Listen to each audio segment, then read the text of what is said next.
Pain is a part of every human experience.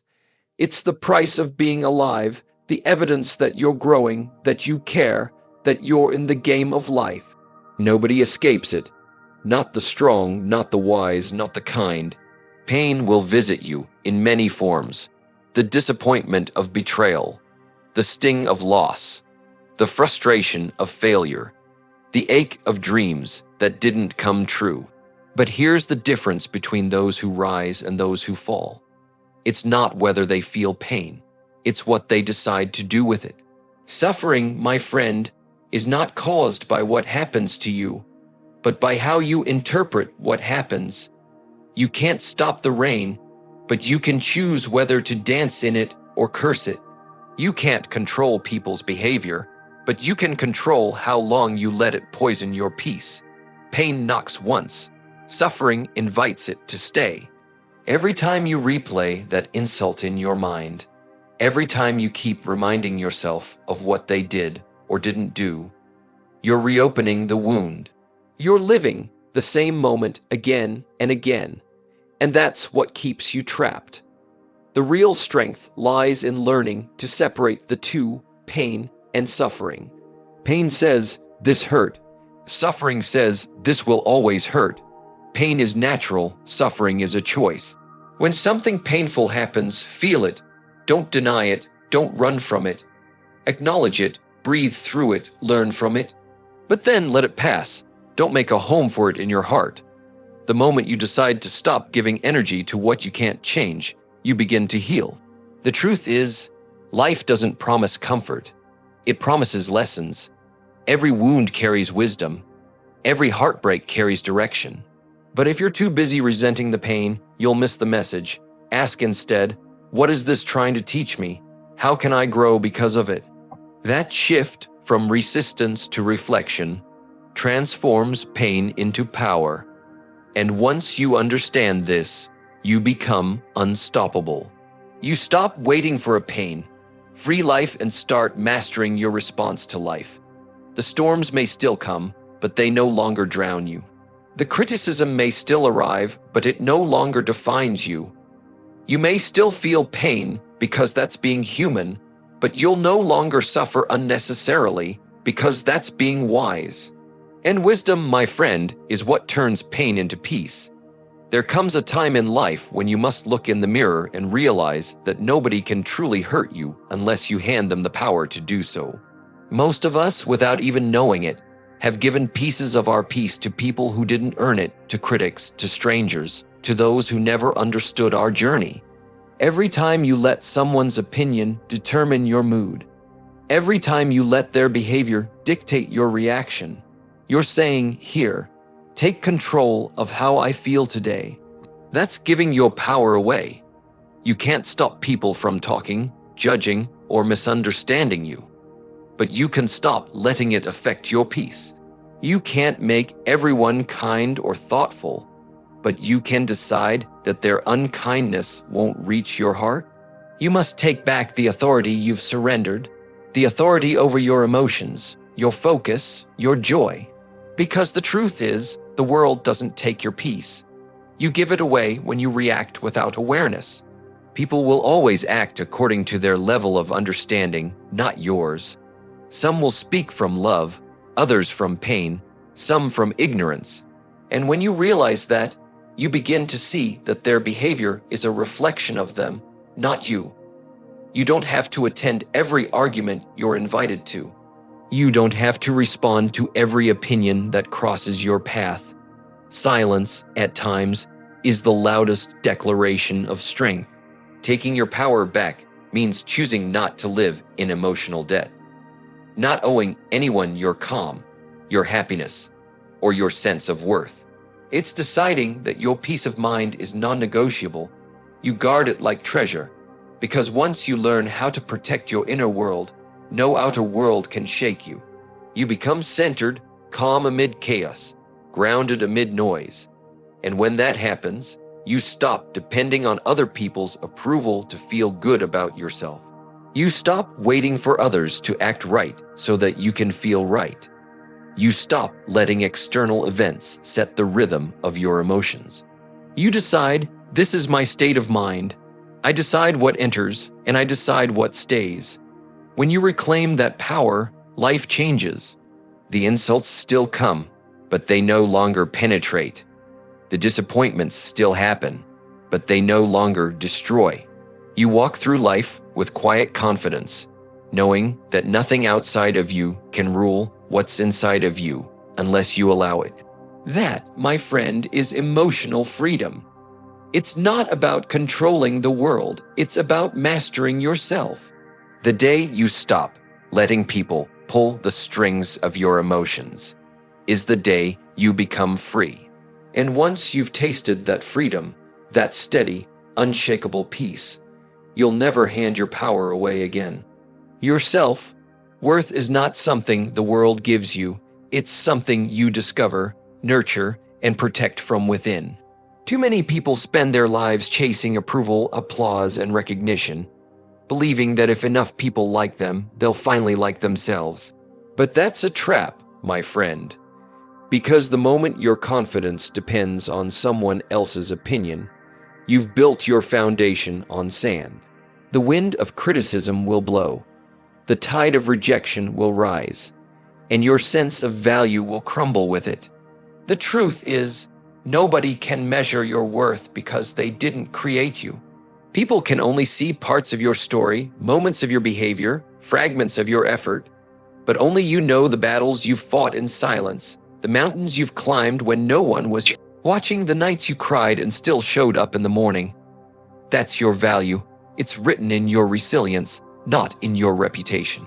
You have to stop waiting for the world to clap before you believe you're doing something worthwhile. Some people will never applaud you, not because you're not worthy, but because your light reminds them of their own shadows. Some will misunderstand your confidence as arrogance, your growth as change they can't handle. Let them. You don't need their validation to be valuable. You were valuable the day you were born.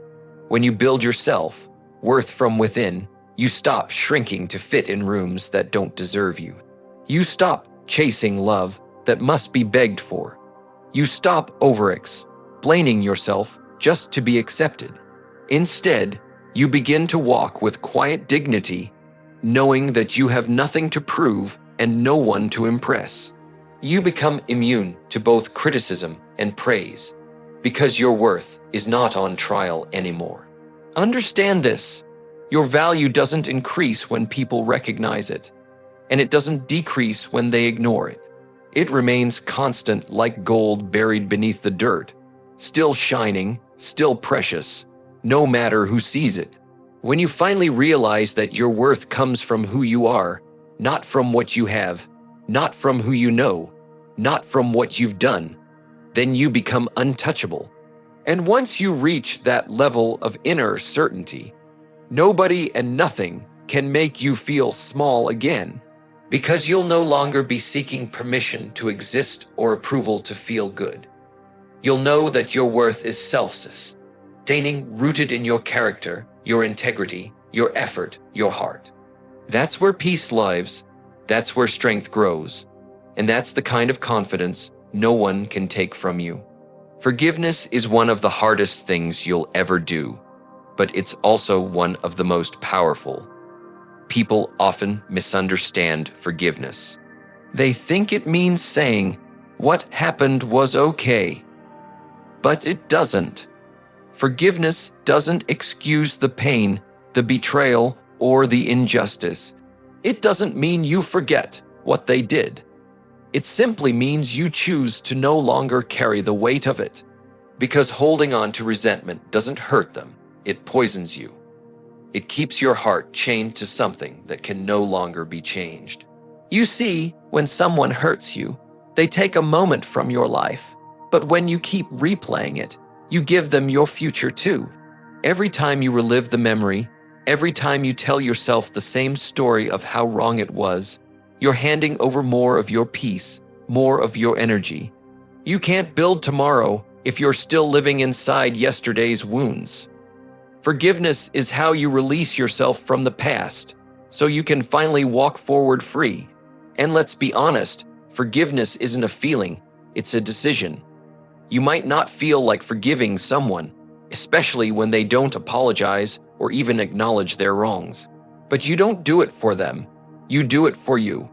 You do it because your peace of mind is too precious to be tied to someone else's behavior. You do it because your spirit deserves rest. Forgiveness is not approval, it's freedom. It's saying, you no longer control how I feel. When you forgive, you don't let them off the hook. You take yourself off the hook. You stop being a prisoner of the past. You stop living in reaction to what others did and start living in response to who you're becoming. You free yourself to grow, to love again, to trust again, to smile without the shadow of old pain following you. That's what forgiveness does. It restores your power to choose peace over bitterness. Jim Rohn used to say, "Don't wish it was easier, wish you were better." Forgiveness is one of those moments that makes you better. It builds emotional strength. It's not weakness to let go, it's wisdom. It's saying, I've learned the lesson, and now I release the weight. Because when you hold grudges, you stay connected to the pain. But when you forgive, you reclaim your life. The irony is, the moment you forgive, the person who once hurt you loses their power over you completely. Their words no longer sting. Their actions no longer echo in your heart. You walk lighter, think clearer, and love deeper because you've made peace with the past. Forgiveness isn't about rewriting what happened. It's about refusing to let it define what happens next. So forgive not because they deserve it, but because you deserve freedom. Forgive because you've decided that peace is more important than pride. Forgive because you are no longer willing to carry yesterday's pain into tomorrow's promise. And when you do, you'll discover something beautiful, that nobody and nothing can hurt you again. Because you've already learned the art of letting go. There comes a point in every person's life when they must decide what kind of strength they want to build. The kind that crumbles when life gets hard, or the kind that stands firm no matter. Storm, the truth is, you can't control what life throws at you, but you can control what it finds when it hits you. And when it finds a mind that's disciplined, a heart that's steady, and a spirit that's grounded, nothing can shake you. Strength is not about pretending nothing hurts. It's about refusing to let the hurt rule you. It's not about being emotionless. It's about being emotionally stable. You'll still feel disappointment. You'll still experience pain. You'll still face moments when everything inside you wants to give up. But strength whispers, keep going. It's built in the small, private moments when you choose self-control over reaction, discipline over comfort, peace over pride. You grow strong by facing life instead of running from it. Every challenge, every setback, every heartbreak, they are not punishments. They are training sessions. They refine you, toughen you, and shape you into someone who can stand tall in any situation. Just like a tree grows deeper roots in the storm, your spirit grows stronger through the tests of life. The people who seem unshakable aren't lucky. They've just been broken enough times to learn how to bend without breaking. Strength doesn't come from shouting. It comes from stillness. It comes from knowing that no matter what happens, you will respond with wisdom, not panic. It comes from trusting yourself, trusting that you'll handle whatever comes your way. And that kind of self-trust only grows through experience.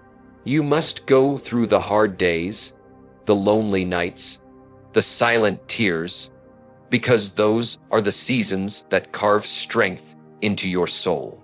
When you become that strong, life doesn't scare you anymore. People's opinions don't bother you. Temporary failures don't define you. You start to see everything differently. Rejection becomes redirection. Endings become new beginnings. Pain becomes fuel. You stop asking, why is this happening to me? And start asking, what is this teaching me? That shift turns every obstacle into opportunity. And here's the most powerful truth. Real strength is quiet. It doesn't need to prove anything. It's calm in chaos, confident in uncertainty, and kind in the face of cruelty. You can't fake that. It comes from within, from a heart that's at peace with itself and a mind that's trained to focus on what it can control. When you grow that strong, you no longer fear losing people, possessions, or approval. Because you know that your foundation doesn't depend on anything outside of you. You are rooted in something deeper, your character, your values, your faith. And when your roots go deep, no storm can uproot you. So grow strong, not just physically, but mentally, emotionally, spiritually. Build yourself so firm that when the world trembles, you remain steady. When life tests you, you smile and say, "I've been here before, and I'm not breaking this time." Because true strength isn't built in comfort. It's built in the moments that tried to destroy you but failed. And when you reach that place, when you've grown so strong that nothing can shake you, you'll discover something even more powerful: peace.